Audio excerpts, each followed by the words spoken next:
चरण आप सभी मंगलाचरण उसे देख करके आराम से बोल सकते हैं। वीरम विशाल नयनम रत्तुपल कोमल समपायम तिविहेण पणमियूण शील गुणाणम निसामेह शील गुणाणम निसामेह। यह शील पाहुड़ नामक ग्रंथराज है। इसकी रचना आज से लगभग 2000 वर्ष पूर्व आचार्य कुंद देव द्वारा प्राकृत भाषा में इसी भारत भूमि पर की गई है। बहुत ही महत्वपूर्ण बात इस शील पाहुड़ में आचार्य कुंद देव हमें बता रहे हैं कि वह ज्ञान सार्थक है जो शील बिना का हो। ये बात अपन यहाँ पढ़ रहे हैं और 10 गाथाएं इस शील पाहुड़ की पढ़ चुके हैं। केवल 40 गाथाओं का यह शील पाहुड़ है। अभी अपन 11 नंबर की गाथा पढ़ेंगे। उसकी उत्थानिका में लिखा है, आगे कहते हैं कि पुरुष को इस प्रकार निर्वाण होता है। सबसे ऊपर आधी लाइन है ना। आगे कहते हैं कि पुरुष को इस प्रकार निर्वाण होता है। पूर्व में बताया था कि निर्वाण नहीं होता है। किसको नहीं होता है, कैसे नहीं होता है, वो सारी बातें अपन पढ़ चुके। अब प्रश्न ये है कि निर्वाण कैसे होता है। तो कहते हैं कि पुरुष को इस प्रकार निर्वाण होता है। किस प्रकार निर्वाण होता है? पूर्व 10वीं गाथा में कहा था कि अगर ज्ञान से गर्वित होकर के विषयों में रमता है तो उसे निर्वाण नहीं होता। और यहां कह रहे हैं कि किस प्रकार निर्वाण होता है। पढ़ते मूल गाथा। नाणेन दंशनेन य तवेण चर्येण सम्मसयेन होहदि परिनिर्वाणम जीवाण चरित सोद्धारणम। नाणेन ज्ञान से, दंशनेन दर्शन से, तवेण तप से। किस किस से? नाणेन ज्ञान से, दंशनेन दर्शन से, तवेण तप से, चर्येण सम्मसह्येन, चर्येण सम्मसह्येन, सम्मसह्येन सम्यक तु सहित चर्येण, सम्यक तु सहित आचरण से। सम्मसह्येन सम्यक तु सहित ज्ञान, दर्शन और तप का जो आचरण है, ऐसे जीवाण चरित्र शुद्धाणम, ऐसे चारित्र से शुद्ध जीवों को होहदि परिनिर्वाणम, होहदि मतलब होता है, परिनिर्वाणम अर्थात निर्वाण, मुक्ति, मोक्ष। पूरी गाथा का अर्थ हुआ कि ज्ञान, दर्शन और तप सम्यक तो सहित इनका आचरण हो तो ऐसे चारित्र से शुद्ध जीव को परिनिर्वाण की प्राप्ति होती है। बात समझ में आई? फिर से बोलता हूं कि सम्यक तो सहित ज्ञान, दर्शन, तप पूर्वक आचरण अर्थात चारित्र से शुद्ध जीव, उसको निर्वाण की प्राप्ति होती है। इसका अर्थ यहाँ हिंदी में लिखा है कि ज्ञान, दर्शन, तप इनका सम्यक तो भाव सहित आचरण हो तब चारित्र से शुद्ध जीवों को निर्वाण की प्राप्ति होती है। ज्ञान, दर्शन, तप इनका सम्यक तो भाव सहित आचरण हो तो ऐसे चारित्र से शुद्ध जीव हैं, उनको निर्वाण की प्राप्ति होती है। आप में से कोई भी जो इस गाथा का पाठ करना चाहते हो या इसका अर्थ बताना चाहते हो, वे रेज हैंड कर सकते हैं। हाँ जी, हर्षिता जी देखें और किसी एक को अनम्यूट करें। हाँ जी, जी आपको अनम्यूट किया है, आप पढ़ें। नाणे दंशने या तवेण चरिहाणम समहैणम होयदि परिणामाणम जीवाणम चारित्र शुद्धाणम। ये नाणे मने ज्ञान, दर्शन मने दर्शन, समय तप, तवेण मने तप, चारित्र। ये ज्ञान दर्शन तप इनका सम्यक आचरण हो तब चारित्र से शुद्ध जीवों को निर्वाण की प्राप्ति होती है। हाँ जी, बहुत अच्छा आपने प्रयास किया इसको पढ़ने का और इसका अर्थ बताने का। इसके अंदर कहते हैं कि ज्ञान दर्शन तप ये जब सम्यक तो भाव सहित होते हैं, चारित्र से शुद्ध ऐसे जीव को निर्वाण की प्राप्ति होती है। देखिए, ज्ञान सम्यक हो, दर्शन मतलब यहां देखना नहीं है, दर्शन मतलब श्रद्धा करना। तो श्रद्धा सम्यक हो, तप सम्यक हो और चारित्र भी सम्यक हो, ये आचरण जो सम्यक तो सहित हो, अर्थात चार आराधना है ना, सम्यक दर्शन, सम्यक ज्ञान, सम्यक चारित्र और सम्यक तप। ऐसी चार आराधनाओं से युक्त जो जीव है वही चारित्र से शुद्ध जीव है और उसी को निर्वाण की प्राप्ति होती है। तीन भी गिनाते हैं रत्नत्रय और चार भी गिनाते हैं चार आराधना। कहीं पर ज्ञान दर्शन चारित्र तीन गिनाते हैं और कहीं पर चार आराधना में तप और गिनाते हैं, ज्ञान दर्शन चारित्र और तप। तो यहां पर ज्ञान दर्शन चारित्र और तप चार लिए और उसमें क्या है कि जब तप को नहीं गिनाते हैं तो तप का अंतर्भाव चारित्र में हो जाता है, चारित्र में तप गर्भित है, शामिल हो जाता है। कभी उसे अलग से भी कहते हैं क्योंकि तप का प्रमुख महत्व है ना। चारित्र में यद्यपि तप शामिल है लेकिन कई बार अलग करने के लिए, खुलासा करने के लिए भेद करके दर्शाते हैं, तो वहां पर तप को अलग गिनाते हैं। तो ये चार जो है, लेकिन खासियत ये है कि ये चारों कैसे हो, सम्यक तो सहित हो, मतलब मिथ्या ना हो, सम्यक हो।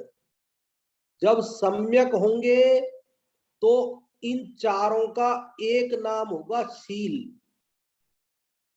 सम्यक श्रद्धा, सम्यक ज्ञान, सम्यक चारित्र और सम्यक तप, इन चारों को ही एक शब्द में कह सकते हैं शील।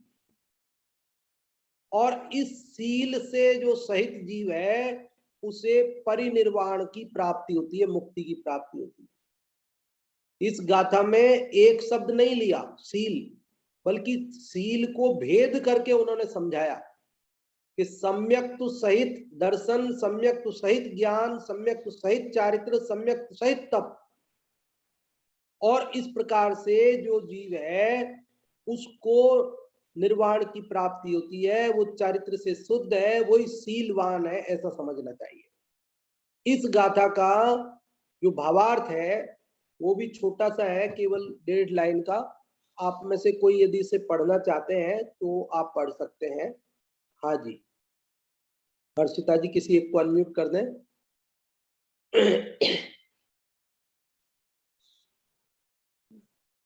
सम्यक सहित ज्ञान दर्शन तप का आचरण करे तब चारित्र शुद्ध होकर राग द्वेष भाव मिट जावे तब निर्वाण होता है। यह मार्ग है। तब शुद्धोपयोग रूप मुनिपना यह हो तो 22 प्रकार व्यवहार के भेद हैं। हाँ जी, बहुत अच्छा आपने इसको पढ़ा। और इसमें क्या बात कह रहे हैं जो अपने को समझनी है, जो अर्थ है उस अर्थ के अंदर जो बात है, मूल गाथा में जो शब्द है बिल्कुल लिमिटेड है, शब्द सा अर्थ अपन ने समझा है, अर्थ में वही बात हिंदी में लिखी है और भावार्थ में भी उसी बात को थोड़ा खुलासा करके वाक्य को बनाया है कि सम्यक तो सहित ज्ञान दर्शन तप का आचरण करे तब चारित्र शुद्ध होकर राग द्वेष मिट जावे, तब निर्वाण होता है। ये मार्ग है। कोष्ठक में करके लिखा तप। तप किसको कहते हैं? तो तप को एक शब्द में कहा शुद्धोपयोग रूप मुनिपना। शुद्धोपयोग रूप जो मुनिपना है उसको तप कहते हैं, एक शब्द में। और यदि उसी को भेद करके बात करें व्यवहार से, तो कहते हैं यह तप कितने प्रकार का होता है? कहते यह हो तो 22 प्रकार का व्यवहार के भेद है।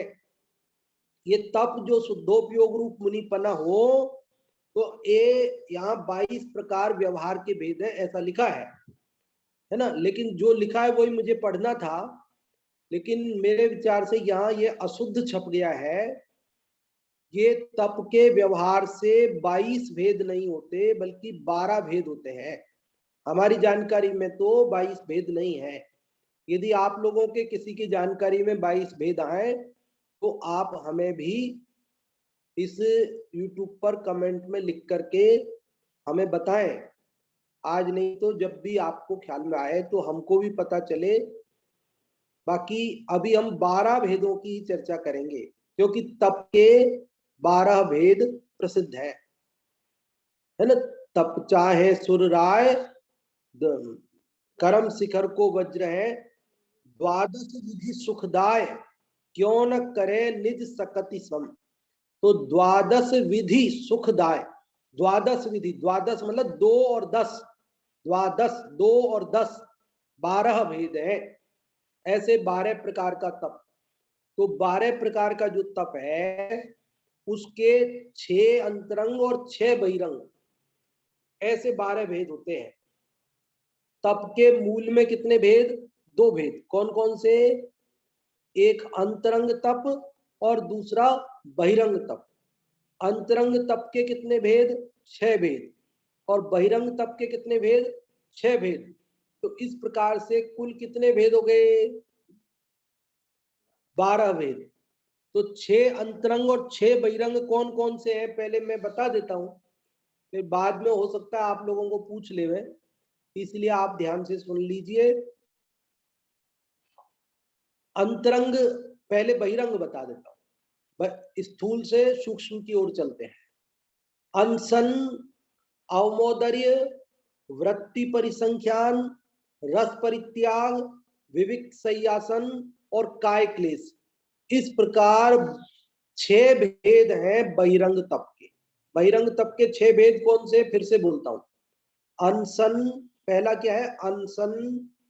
दूसरा है अवमोदर्य। कौन सा? अवमोदर्य। इसको ऊनोदर भी बोलते हैं, है ना।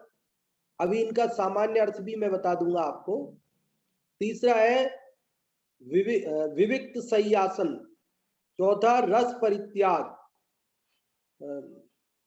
वृत्ति परिसंख्यान था तीसरा। चौथा रस परित्याग, पांचवा विविक्त संयासन और छठवां काय क्लेश। ऐसे 6 बहिरंग तप और 6 अंतरंग।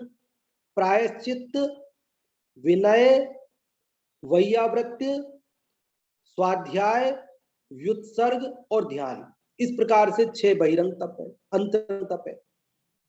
इनका आधी आधी लाइन में शॉर्ट में संक्षेप में आज समझ लेते हैं।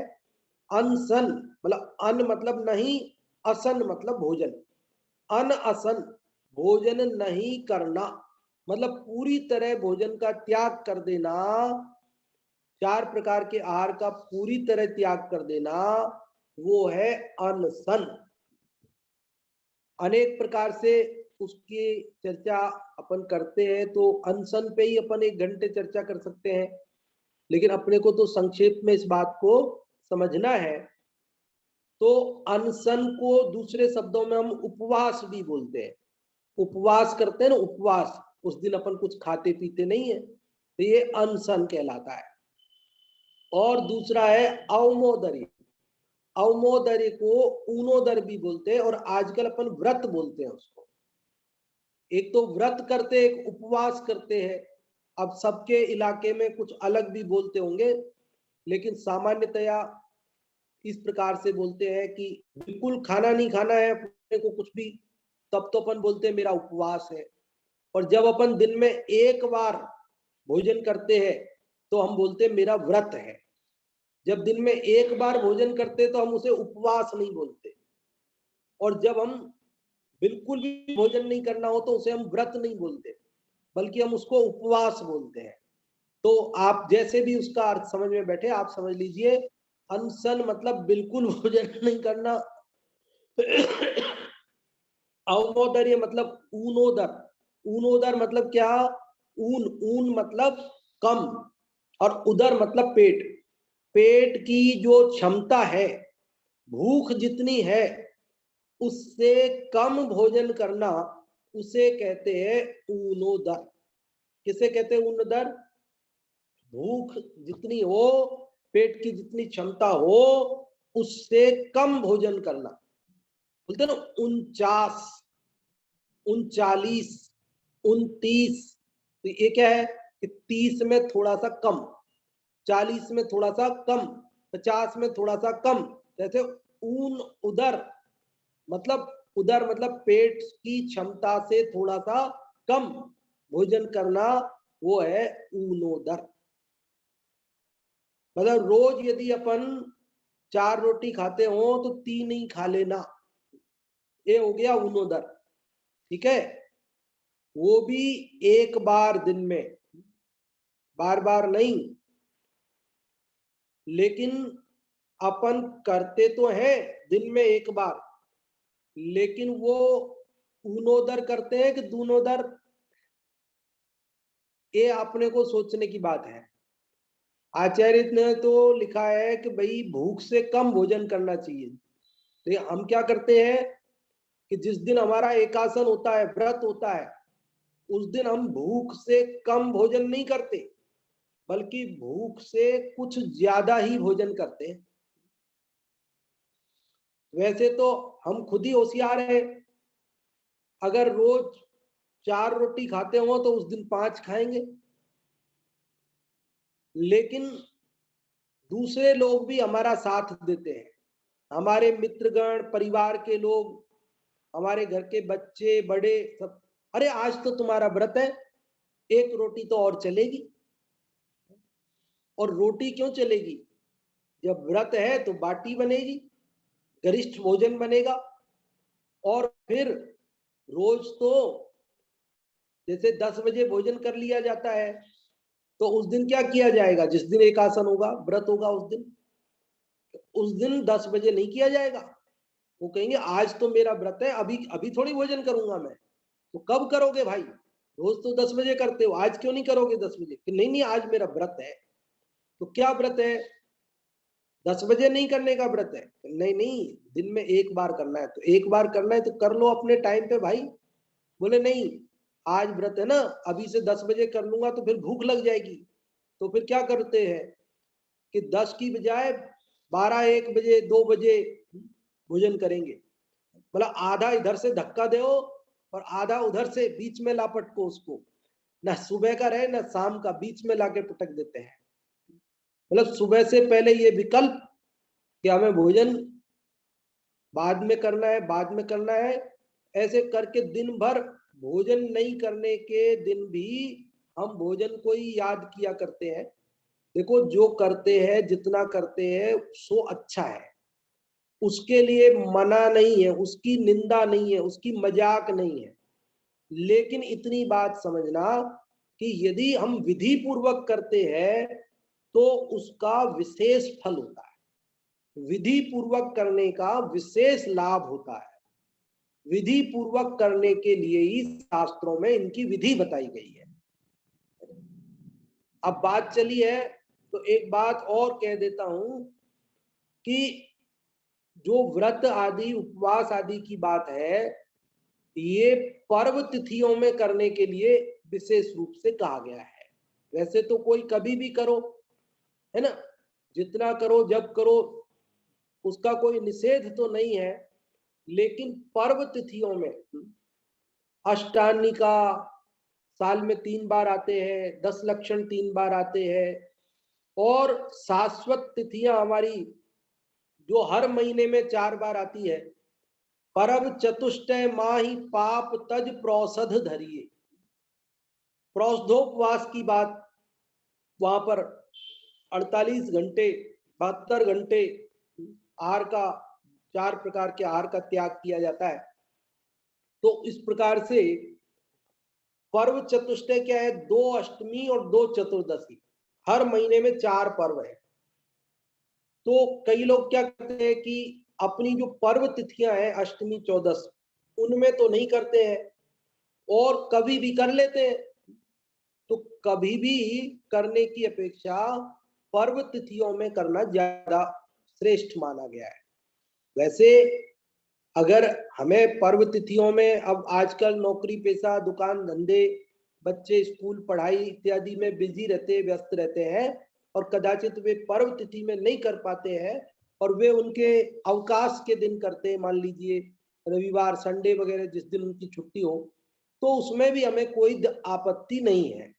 भाई ये संयम सप्ताह में एक दिन कम से कम पाल रहे हैं, सो प्रशंसनीय है। लेकिन कई लोग मिथ्या मान्यता के नाम पर किसी वार, किसी तिथि, किसी देवता, किसी देवी इत्यादि के नाम से व्रत रखते हैं और उससे अपनी मनोकामना पूर्ति समझते हैं, उसमें निदान बांधते हैं, उसमें इच्छा रख के करते हैं कि ये मैं व्रत उपवास इसलिए करता हूं कि मेरे घर में ऐसा हो जाए, मेरे दुकान में ऐसा हो जाए, मेरे बच्चे की नौकरी लग जाए, मेरे इसका ब्याह हो जाए, इसका केस मुकदमा जीत जाऊं। ऐसी कोई लौकिक वांछा रखकर करने का जरूर निषेध है।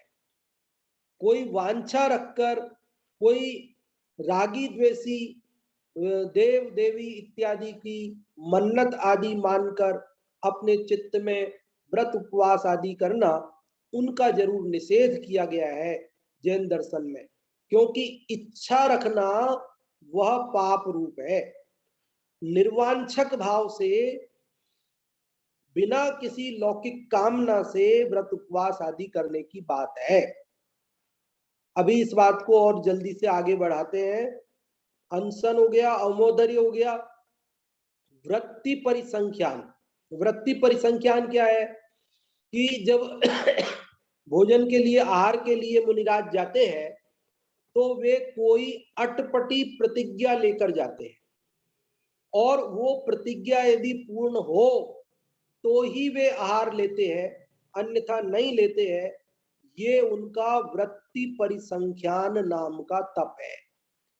जैसा कि हम लोग सुनते हैं कि ऋषभ देव ने ऐसी वृत्ति परिसंख्यान तप किया था कि अगर कोई बैल के सींग में गुड़ की भेली टंगी हुई मिलेगी तो ही मैं आहार ग्रहण करूंगा, अन्यथा नहीं करूंगा। ये उनका वृत्ति परिसंख्यान तप है। अटपटी प्रतिज्ञा है ना, और अब ऐसा होगा तो करेंगे, नहीं होगा तो नहीं करेंगे। महावीर स्वामी के संदर्भ में भी, चंदन बाला के संदर्भ में बात आती है कि बेड़ियों में जकड़ी हुई और इत्यादि। तो इस प्रकार से ये वृत्ति परिसंख्यान है। रस परित्याग क्या कि जो एक एक रस का प्रतिदिन त्याग करते हुए अथवा संपूर्ण रसों का त्याग करते हुए नीरस आहार ग्रहण करते हैं, उसे कहते रस परित्याग नाम का तप। समझ में आ गई? अनशन, अवमोदर्य, वृत्ति परिसंख्यान, रस परित्याग। और विविक्त सय्यासन क्या है कि सैया और आसन, सोने और बैठने के स्थान में आराम तलबी की भावना नहीं रखना। कि सोने और बैठने के संदर्भ में ये नहीं देखना कि आराम कहाँ मिलेगा, बल्कि निर्जंतु स्थान, निर्जन स्थान आदि का चयन करना। ये जो है क्या है? विविक्त सय्यासन नाम का तप। और काय क्लेश क्या है? काय क्लेश के संदर्भ में लोग ये सोचते हैं कि काय मतलब शरीर और क्लेश मतलब कष्ट, शरीर को कष्ट देना वो काय क्लेश है। शरीर को कष्ट देना, इसको हम ऐसा बोले तो ज्यादा अच्छा रहेगा कि शरीर को जानबूझकर तो कष्ट नहीं देते, लेकिन हाँ तप के काल में शरीर के ऊपर कष्ट आ जाए, कोई उपसर्ग आ जाए, कुछ भी हो, तो वे विचलित नहीं होते, उसे शांत भाव से सहन कर लेते हैं, उसी को काय क्लेश कहते हैं। अथवा तो आराम तलबी की भावना छोड़कर और सर्दी गर्मी आदि की परवाह किए बिना निर्जन स्थानों पर, निर्जंतु स्थानों पर बैठकर ध्यान सामायिक आदि करना और जो शरीर को होने वाली सामान्य तकलीफ है उन्हें सहन कर लेना, ये भी काय क्लेश में ही समझना चाहिए। ये तो हो गई बहिरंग तपों की 6 की बात। और 6 अंतरंग तपे प्रायश्चित है, जो लगे हुए दोष हैं उनका क्षमापना, प्रायश्चित करना। और विनय, विनय क्या है? विनय के 4 भेद हैं, दर्शन विनय, ज्ञान विनय, चारित्र विनय और तप विनय।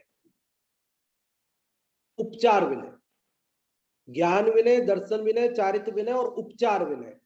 मतलब सम्यक दर्शन की विनय करना वो दर्शन विनय, सम्यक ज्ञान की विनय करना वो ज्ञान विनय, सम्यक चारित्र की विनय करना वो चारित्र विनय, और सम्यक दृष्टियों की विनय करना, सम्यक ज्ञानियों की विनय करना, सम्यक चारित्रवंतों की, रत्नत्रयधारियों की विनय करना, ये है उपचार विनय। मतलब इन दर्शन ज्ञान चारित्र के धारकों की विनय वो उपचार विनय है। कई लोग उपचार विनय में माता पिता आदि की विनय समझते हैं, लेकिन वास्तव में तप किसके होते हैं? सचमुच में तप होते हैं मुनिराजों के। गृहस्थ आंशिक रूप से तप करता है, लेकिन तप के वास्तव में तपस्वी किसको कहते हैं? अपन मुनिराज को। तो मुनियों के तो माता पिता होते ही नहीं है, माता पिता का त्याग करके ही वे मुनि बनते हैं, है ना। समस्त परिग्रह का त्याग करते, परिवार का त्याग करते, स्त्री का, पुत्र का, माता का, पिता का, सभी का त्याग करते हैं ना वे। तो सबका त्याग करने पर अब वो माता पिता उनके लिए माता पिता नहीं रहे, उनके अब मुनि बनने के बाद माता पिता की तरह उनका कोई रोल उनके जीवन में नहीं रहेगा, है? वो तो उनका नाम ही बदल जाता है ना, दूसरे जन्म के समान हो जाता है। द्विज द्विज द्विज कहलाते हैं, दूसरा जन्म, सब कुछ बदल जाता है ना। अब यहाँ घर में गोत्र वोत्र सब चीजें कुछ रहती है कि उनकी सब दीक्षा ली उसके बाद पूर्व के सब संबंध खत्म हो जाते हैं। अगर उनके जिस परिवार में से उन्होंने दीक्षा ली निकल कर और उस परिवार में बाद में सूतक लगे तो मुनिराज को थोड़ी लगेगा, नहीं लगेगा। क्यों? क्योंकि वे सब चीजों को त्याग चुके हैं, अब उन्हें उससे कोई संबंध नहीं है। तो माता पिता की विनय यदि हम उपचार विनय में लेंगे तो फिर मुनिराज जो असली तपस्वी हैं उनके वो तप उपचार विनय वाला नहीं संभव होगा, इसलिए वो बात नहीं है। तो फिर क्या माता पिता की विनय नहीं करनी चाहिए? कि वो तो विनय करनी ही चाहिए, वो तो एक नैतिकता वाली बात है, सामान्य बात है, करनी ही चाहिए। अपने से बड़े, भले वो अड़ोसी पड़ोसी हो, कोई भी हो, और अपने से छोटे भी हों, तो उनका भी अनादर करना तो उचित नहीं है। तो प्रायश्चित, विनय और वैयावृत्य। वैयावृत्य क्या है? वैयावृत्य मतलब सेवा।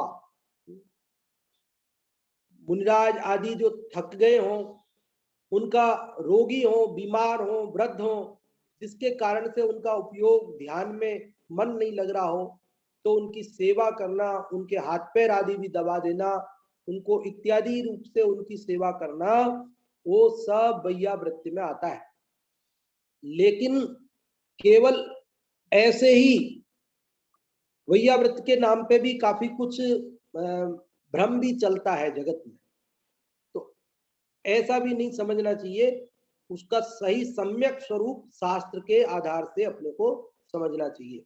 प्रायश्चित, विनय, वैयावृत्य, स्वाध्याय, जो शास्त्र हैं वीतरागता के पोषक, उन शास्त्रों को आत्महित की भावना से पढ़ना, सुनना, उनका चिंतन करना, जो बात पढ़ी सुनी हो उसका उसे सुनाना, उसे याद करना, ये सब इसमें शामिल है। 5 वेद है ना स्वाध्याय के, वाचना, प्रच्छना, अनुप्रेक्षा, आमनाय और धर्मोपदेश। वाचना मतलब शास्त्रों को पढ़ना अथवा सुनना, और प्रश्ना क्या कि जो बात समझ में नहीं आई तो पूछो, और अनुप्रेक्षा कि जो बात पढ़ी सुनी पूछ ली उसके बाद उसका विचार करना, निर्णय करना, वो है अनुप्रेक्षा। और अब निर्णय कर लिया तो ये भविष्य में भूल नहीं जाए, वापस नहीं पूछनी पड़े, उसके लिए उसका बार बार पाठ करना, घोखना, उसे याद कर लेना, उसे कहते हैं आमनाय। और अपने से कम जानने वालों के लिए भी उसे समझा देना, बता देना, उसे कहते हैं धर्मोपदेश। तो इस प्रकार से स्वाध्याय, प्रायश्चित, विनय, वैयावृत्ति, स्वाध्याय, व्युत्सर्ग। व्युत्सर्ग क्या है? व्युत्सर्ग मतलब त्याग। परिग्रह 24 भेद त्याग करें मुंजात जी। 24 प्रकार का जो अंतरंग बहिरंग परिग्रह है, 14 प्रकार का अंतरंग, 10 प्रकार का बहिरंग, समस्त परिग्रह का त्याग करना, वो व्युत्सर्ग है। और ध्यान, ध्यानम, ध्यान क्या है? एकाग्र चिंता निरोधो ध्यानम अंतर्मुहूर्तात्, एक आत्मा पर अपने उपयोग को अंतर्मुहूर्त केंद्रित कर देना, स्थिर कर देना, लगा देना, उसका नाम है ध्यान। तो इस प्रकार से ध्यान करना कि ध्यान, अब देखो ये एक एक जो चीज है ना वो अपने आप में बहुत विस्तार लिए हुए है। मैंने आपसे कहा था बहुत संक्षेप में बताता हूँ, फिर भी बताते बताते काफी कुछ बताने का भाव रहा। फिर भी बहुत सारी बातें अभी इनके अंदर है। एक एक तप की भी चर्चा एक एक दिन भी अपन करें तो भी कम पड़ती है चर्चा। अब ध्यान क्या, इतना सही है कि ध्यान के बारे में तो एक कुध्यान भी है, सुध्यान भी है। एक ध्यान ऐसा है जो दुर्गति का कारण है, एक ध्यान ऐसा है जो मुक्ति का कारण है। बोलो, आर्त ध्यान तिर्यंच गति के आश्रम का कारण है, रौद्र ध्यान नरक गति के आश्रम बंध का कारण है, धर्म ध्यान वह और स्वर्ग मोक्ष का दाता है, और शुक्ल ध्यान मुक्ति का ही दाता है। तो इस प्रकार से ध्यान के संदर्भ में भी बहुत सारी बातें अपन समझ सकते हैं। समय पाकर विषय अपन तो क्रम से पढ़ते ही है, रोज तो विषय क्रम क्रम से आता ही रहता है। आज अपन ने इस शील पाहुड़ की जो गाथा पढ़ रहे हैं वो पढ़ रहे हैं 11 नंबर की, और इस 11 नंबर की गाथा में मूल बात, मूल विषय क्या है कि सम्यक तो सहित, ये बहुत महत्वपूर्ण शब्द है, महत्वपूर्ण शब्द है इसके अंदर, सम्यक तो सहित ज्ञान दर्शन तप का जो आचरण, ऐसा जो चारित्र शुद्ध जीव है, ऐसा जीव जिसका चारित्र शुद्ध है, वही परिनिर्वाण को प्राप्त होता है। अब यहां ये बात समझने की है कि सम्यक तो सहित होना चाहिए। अपन जो तत्वार सूत्र जी पढ़ते हैं उसमें पहला सूत्र आता है सम्यक दर्शन ज्ञान चारित्राणि मोक्ष मार्ग। तो उसके संदर्भ में भी एक कथानक प्रसिद्ध है कि उमा स्वामी महाराज एक श्रावक के घर पर आहार करने के लिए गए, तो वो श्रावक के घर की दीवार पर उसने लिख रखा था दर्शन ज्ञान चारित्राणि मोक्ष मार्ग। क्या लिख रखा था? दर्शन ज्ञान चारित्राणि मोक्ष मार्ग। तो उमा स्वामी महाराज वहां आहार करने के बाद उस लाइन में उसके आगे एक शब्द लिख कर गए, सम्यक। क्या लिख गए? सम्यक। दर्शन ज्ञान चारित्राणि मोक्ष मार्ग है तो उसने लिखा ही था, तो उसके आगे एक सम्यक शब्द लगा कर गए कि सम्यक दर्शन ज्ञान चारित्राणि मोक्ष मार्ग। तो वो श्रावक को ये एहसास हुआ कि अरे मैं तो समझता था दर्शन ज्ञान चारित्राणि मोक्ष मार्ग, लेकिन उमा स्वामी महाराज ने तो सम्यक शब्द लगा करके मेरे ऊपर महा उपकार किया, क्योंकि यदि दर्शन ज्ञान चारित्र मिथ्या हुए तो वो मोक्ष मार्ग नहीं होगा, वो संसार मार्ग होगा। मिथ्या दर्शन ज्ञान चारित्राणि संसार मार्ग। और ये जो सम्यक शब्द लगाया इन्होंने, तो इससे उन्होंने संसार मार्ग का अभाव करके और मोक्ष मार्ग बना दिया। मैंने जो लिखा था वो अधूरा था। और फिर वो श्रावक बहुत प्रभावित होकर उन मुनिराज से, आचार्य उमा स्वामी से बहुत निवेदन करके कि महाराज आप और बताइए, आगे और बताइए। और इस प्रकार से वो तत्वार सूत्र की रचना हुई। आगे तत्वार श्रद्धानम दर्शनम है,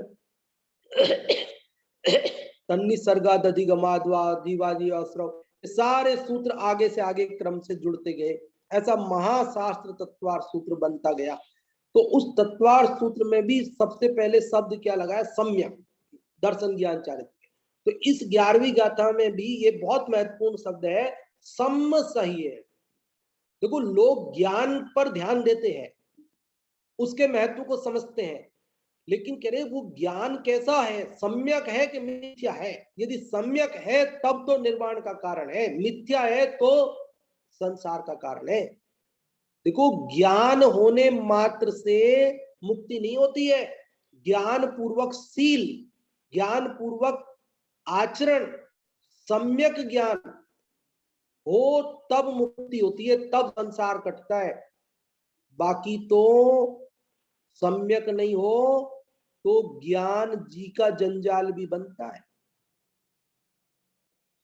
ज्ञान से जीव, अगर वो सम्यक नहीं है ना, ज्ञान वो सम्यक नहीं है, मिथ्या है। ज्ञान तो है, बुद्धि तो है, लेकिन उसका सही रूप से उसको आत्महितकारी कार्यों में नहीं लगाया जा रहा है ना, तो वो आत्म विनाशकारी सिद्ध हो जाता है। जीव को ज्ञान ही घोर पाप का कारण बन जाता है। अभी जो मान लीजिए, ये जो मच्छर मारने के लिए रेलवे स्टेशनों पे वो लगा देते हैं ना, बहुत सारे मच्छर आके चट चट चट चट उस पर मरते रहते हैं। तो ये क्या कोई मंदबुद्धि व्यक्ति का कार्य है क्या? किसी ने बनाया होगा तो एक ज्ञान से ही बनाया होगा ना। किसी ने चूहे पकड़ने का जो बनाया, पिंजरा बनाया, तो पिंजरा कोई मंदबुद्धि का काम है? वो भी ज्ञानी का काम है। पहली बार आविष्कार किया होगा उसने चूहे पकड़ने का कि यहाँ इसमें रोटी रखी जाएगी, यहाँ से चूहा घुसेगा, फिर ये दब जाएगा, इसके अंदर चला जाएगा, फिर चूहा बंद हो जाएगा, फिर उसको जब अपने को निकालना होगा तो किधर से कैसे निकाला जाएगा, पूरा विधान उसने बनाया। उसमें कोई ये ज्ञान बिना नहीं हो सकता है। आज जो आधुनिक कत्ल खाने बनाए गए हैं जिनमें हजारों जानवर एक साथ काटे जाते हैं, तो ये ज्ञान बिना थोड़ी बने हैं। ये जो इतने हिंसा का तांडव करने की जो मशीनें बनी है, ये सब ज्ञान से ही बनी है। लेकिन वो ज्ञान में एक कमी है कि वो शील नहीं है। वो ज्ञान में एक कमी है कि वो सम्यक नहीं है। उस ज्ञान में ये कमी है कि वो आत्महितकारी नहीं है। इसलिए ऐसा ज्ञान निरर्थक है, ऐसा ज्ञान संसार का कारण है, ऐसा ज्ञान मुक्ति का कारण नहीं है। इस शील पहाड़ का मूल ध्येय, इस शील पहाड़ का मूल कथ्य जो कहने का भाव है यही है कि ऐसा ज्ञान कोई काम का नहीं है जो शील बिना का हो। ऐसा ज्ञान कोई काम का नहीं है जो सम्यक ना हो। ऐसा ज्ञान कोई काम का नहीं है जिससे आत्मा का हित ना होता हो। तो आज हमने, अभी मैं, समय जल्दी से आगे बढ़ रहा है, आज अपने पास समय कम, 6 मिनट बचे हैं, इसलिए बात को मैं समेटता हूं क्योंकि आप लोगों से भी मुझे सुनना है। इस 11वीं गाथा में क्या बात कही है कि सम्यक तो सहित दर्शन ज्ञान चारित्र तप ये ही जीव को मुक्ति के कारण है। जो इनका आचरण करता है, ऐसे शुद्ध चारित्र वाले जीव को निर्वाण की प्राप्ति होती है। आप में से जो भी कोई कुछ पूछना चाहते हो, बताना चाहते हो, इस गाथा का भाव बताना चाहते हो, या आज जो भी चर्चा हुई उसमें से जो भी बात आपको अच्छी लगी हो, या और भी कुछ आप बताना चाहते हो, तो आप रेज हैंड करें तो हम आपको अनम्यूट करेंगे और आपको सुनेंगे। हाँ जी, हर्षिता जी देखें, कोई अगर रेज हैंड करें तो उन्हें अनम्यूट कर दें। सभी को जय जिनेन्द्र। आज हमने इस शील पाहुड़ की 11वीं गाथा को समझा, जिसमें कि इसमें हमने ये समझा कि यदि ज्ञान, दर्शन और तप, यदि ये सभी सम्यक्त्व के साथ में है, सम्यक दर्शन के साथ में है, तो ऐसा होने पर जो जीव है, शुद्ध जीव है, वो निर्वाण को प्राप्त होता है, मतलब मोक्ष जाता है। क्योंकि यदि सम्यक दर्शन से रहित ज्ञान, दर्शन और तप होगा, तो वो कोई कार्यकारी नहीं होता है। जैसे हमने ज्ञान का समझा कि ज्ञान से ही जैसे सभी विनाशकारी कितने उपकरण बनाए गए हैं, कितने सारी चीजें ऐसी बनाई गई हैं जिनसे हिंसा होती है बहुत ज्यादा, तो वो ज्ञान से ही बनाई गई हैं। लेकिन ज्ञान सही नहीं था, तो अब वो और ज्यादा बल्कि हिंसा का तांडव कर रही हैं। इसीलिए कहा कि अगर ज्ञान सम्यक दर्शन के साथ में है, दर्शन सम्यक दर्शन के साथ में है, सम्यक है, और तब भी यदि सम्यक है, तो वो हमको निर्वाण की प्राप्ति कराता है। इसलिए हमें इससे यह शिक्षा मिली कि सम्यक दर्शन के साथ में ही ये सब कुछ कार्यकारी होता है। सब कुछ सच्चे होने पर ही हमें मोक्ष दिला सकते हैं। बहुत अच्छा हर्षिता जी, आपने इसका भाव बताया, सार बताया। और भी कोई यदि कुछ पूछना चाहते हो, बताना चाहते हो, तो आप रेज हैंड कर सकते हैं। मुन्नी जी, आपका रेज हैंड हुआ है, आपको अनम्यूट किया जा रहा है, आप बताएं। इसमें आपने बताया कि देखो, ज्ञानेन दर्शनेन च तपसा चारित्रेण सम्यक हाँ जी, मुन्नी सहितेन। जी बोले। हाँ बोल, आवाज आ रही है पंडित जी? आवाज नहीं आ रही? आवाज बहुत कम आ रही है, थोड़ा जोर से बोले।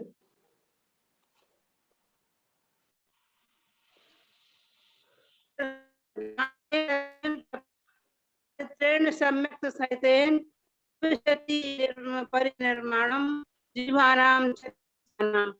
इसने बताया ज्ञान, दर्शन और चारित्र। अभी बहन ने बताया वो सही है, मगर आपने तप के दो भेद बताए थे, अंतरंग तप और बाहिरंग तप। अंतरंग तप और बाहिरंग तप दो प्रकार तप बताए थे, 6 अंतरंग और 6 बाहिरंग। तो जो बाहिरंग तप बताए थे उसमें अनशन, अवमदि, रसपत संग, रसपत त्याग, विद्युत संयसन और काय क्लेश। और जो अंतरंग तप बताए थे उसमें प्रायश्चित, विनय, वैयव्रत, स्वाध्याय, विपसर्ग, तप से बताए थे। आपने तप के बारे में बताया ना कि तप दर्शन दर्शन ज्ञान चारित्र के बाद स्वामी आचार्य ने सम्यक लगा दिया। सम्यक लगा दिया तो सम्यक ज्ञान चारित्र नहीं हो गया। यदि सम्यक नहीं लगता तो मिथ्या दर्शन ज्ञान चारित्र नहीं होता। इस तरह से आपने ये बताया, सम्यक दर्शन आचरण करे, इस सम्यक सहित यदि ज्ञान दर्शन आचरण हो तो वह चारित्र शुद्ध हो जाता है उसका। दर्शन और ज्ञान यदि तप आचरण करे तो चारित्र शुद्ध होकर राग द्वेष मिटाकर निर्वाण की प्राप्ति होती है। यह मार्ग बंद कर, यह मार्ग शुद्धोपयोग रूप मुनिपना है। इसमें 22 प्रकार के व्यवहार बताए। हाँ जी, बहुत अच्छा आपने। आवाज नहीं क्या? 12 प्रकार। और अभी इंदिरा जी को भी सुन लेते हैं, 2 मिनट बचे हैं। इंदिरा जी, आप बताएं।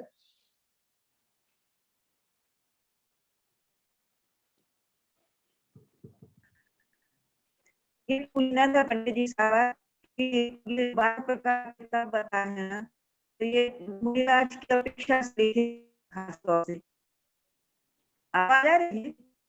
हाँ, आवाज थोड़ी कट कट के आ रही है। आवाज हाँ जी, बोले। ये जो 12 प्रकार के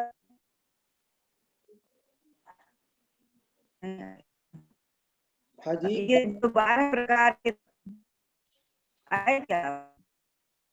हाँ आ रही है, पर कट कट के आ रही है, कोई बात नहीं, बोल दीजिए। इसमें जो वैयावर्त तप है ना, अंतरंग तप, तो उसमें मतलब मुनिराजों के कैसे क्या आवाज नहीं आ रही है? क्या? अच्छा, कोई बात नहीं, नेटवर्क की प्रॉब्लम है, वो निकल गए हैं। और समय भी अपना पूर्ण हो गया। अपन अभी पूर्ण करते हैं आज की कक्षा, और अगली गाथा की चर्चा अपन कल करेंगे। सभी को जय जिनेन्द्र।